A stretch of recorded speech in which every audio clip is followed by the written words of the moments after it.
25 दिसंबर को Christmas celebrations के साथ साथ सुप्रीम कोर्ट के सबसे सीनियर मोस्ट जज का रिटायरमेंट डे भी था। जी हाँ, यहाँ हम बात जस्टिस एसके कौल की कर रहे हैं। आपको बता दूं कि वे 2017 से सुप्रीम कोर्ट के जज रह चुके हैं और बहुत से इम्पोर्टेंट फैसलों का हिस्सा भी, जिसमें राइट टू प्राइवेसी, आर्टिकल 370 और सेम सेक्स मैरिज जैसे फैसले भी शामिल हैं। लेकिन सबसे ज्यादा एसके कौल सेंटर को कॉलेजियम सिस्टम द्वारा रिकमेंडेड नेम्स के डिले की वजह से उन्हें फटकारने के लिए जाने जाते हैं। वैसे तो सुप्रीम कोर्ट 15 दिसंबर को विंटर वेकेशंस के लिए क्लोज हो गया था और जस्टिस एसके कौल की रिटायरमेंट सेरेमनी पहले ही हो चुकी थी, बट ऑफिशियली अपने रिटायरमेंट डे पर उन्होंने इंडियन एक्सप्रेस को एक इंटरव्यू दिया है। अपने इस इंटरव्यू में रिटायर्ड जस्टिस एसके कौल ने ये बात मानी है कि कॉलेजियम सिस्टम, जिससे आए दिन जजेस अपॉइंट किए जाते हैं, शायद सबसे सही प्रोसेस नहीं है। जी हाँ, आपने सही सुना। ये बात उनसे सुनना इसलिए भी काफी शॉकिंग है क्योंकि वे हाई कोर्ट कॉलेजियम के साथ साथ सुप्रीम कोर्ट कॉलेजियम का भी हिस्सा रह चुके हैं। उनके टेन्योर में हमने उन्हें कई बार इस बात पर रिमार्क्स देते हुए देखा है कि जजेस अपॉइंटमेंट के मामले में यूनियन का कितना इंटरफेरेंस होना चाहिए। यहाँ तक कि जस्टिस विक्टोरिया गौरी की अपॉइंटमेंट पर भी जस्टिस एसके कौल का एक स्ट्रॉन्ग ओपिनियन था। तो फिर ऐसा क्या हुआ कि रिटायरमेंट के दिन जस्टिस एसके कौल को ये बात करनी पड़ गई? क्यों वो कॉलेजियम सिस्टम के लिए ऐसी बातें बोलते हुए नजर आए हैं? ये तो आपको उनका इंटरव्यू सुनने के बाद ही पता चलेगा। Stay tune with the video to know about it. आपको बता दूं कि जस्टिस एसके कौल 22 सालों तक कॉन्स्टिट्यूशनल कोर्ट्स में सर्व कर चुके हैं, तो जायज सी बात है कि उन्हें काफी एक्सपीरियंस होगा कि जुडिशियल अपॉइंटमेंट्स कैसे की जाती है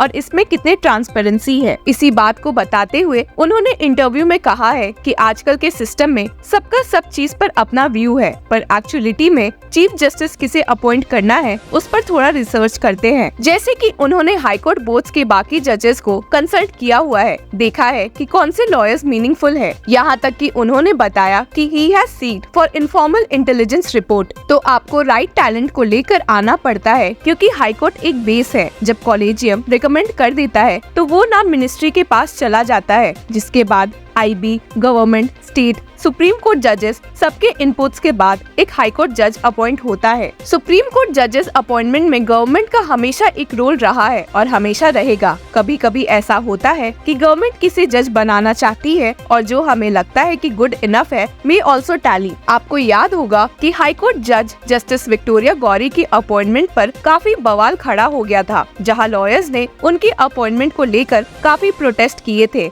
and they were against her appointment owing to her political background. Supreme court collegium, जिसने उनका नाम रिकमेंड किया था, उसमें जस्टिस एसके कौल भी शामिल थे। जब सुप्रीम कोर्ट में उनकी रिकमेंडेशन के अगेंस्ट केस फाइल किया गया तो सीजीआई डीवाई चंद्रचूड़ को कहते हुए सुना गया था that past political affiliations and views should not disqualify individuals from becoming judges। जब जस्टिस एसके कौल से विक्टोरिया कंट्रोवर्सी और कॉलेजियम के ऑफ गार्ड पकड़े जाने की बात की गई तो उन्होंने कहा कि रिकमेंडेशन पूरे प्रोसेस से होकर गई थी। He said, People who woke up suddenly, why did they wake up suddenly? उन्होंने कहा कि इसका मतलब तो यही है कि दोनों तरफ से एजेंडा था, पर अभी तक गौरी की जुडिशियल परफॉर्मेंस पर कोई कंप्लेंट नहीं आई है। पर जब उनसे पूछा गया कि विक्टोरिया गौरी का नाम पूरे प्रोसेस से बिना उनकी पार्टी मेंबरशिप को फ्लैग करते हुए पास हो गया, तो इस पे जस्टिस एसके कौल ने रिप्लाई किया कि ऐसी चीजें हो जाती है जुडिशरी के लिए, इसका पता लगाना बहुत मुश्किल है और वो ऐसे इनपुट्स के लिए गवर्नमेंट और गवर्नमेंट एजेंसीज पर डिपेंडेंट है। अब ये एक प्रॉब्लम भी हो सकती है। उन्होंने कहा कि एक जज सिर्फ गवर्नमेंट केसेस ही नहीं देखता है, तो गवर्नमेंट को ये ध्यान रखना चाहिए कि अच्छे लोग बेंच में अपॉइंट हो। सीनियर मोस्ट जज और कॉलेजियम मेंबर होने के नाते जस्टिस कौल से कॉलेजियम पर ओपेसिटी चार्ज के बारे में पूछा गया, जो कि सिस्टम के अंदर से भी लगाया जाता है।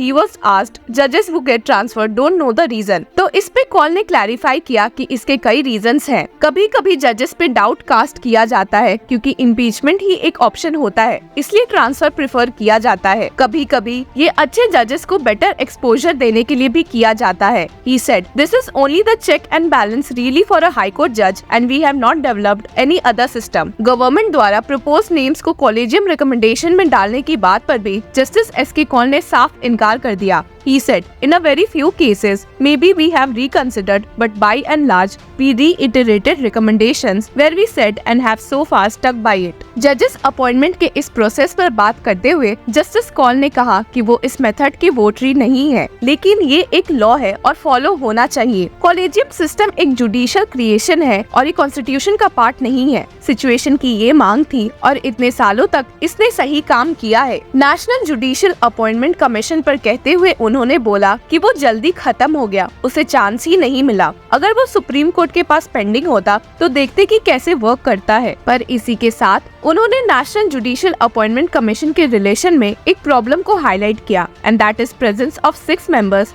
जो जुडिशरी के अगेंस्ट एक वीटो को फोर्स कर सकती है। He said, "You need a 4:2 majority, otherwise it will be a deadlock with 3:3." उन्होंने कहा कि उनके व्यू से चीफ जस्टिस ऑफ इंडिया का एक वोट होना चाहिए ताकि जुडिशरी का प्रीडोमिनेंस बना रहे। National judicial appointment commission balance की जा सकती है अगर जुडिशरी का प्रीडोमिनेंस प्रोटेक्ट हो तो। He revealed, judges who were part of the bench later on said that it should have been not so set aside. He ended the interview saying, "So in my view, sitting across the table and dealing with it is preferable than any endeavor that would need side discussions, because then you can tell the government why you feel something can't be done or can be done. World over, governments have a say in judicial appointments, and I don't know of a country where there is no say.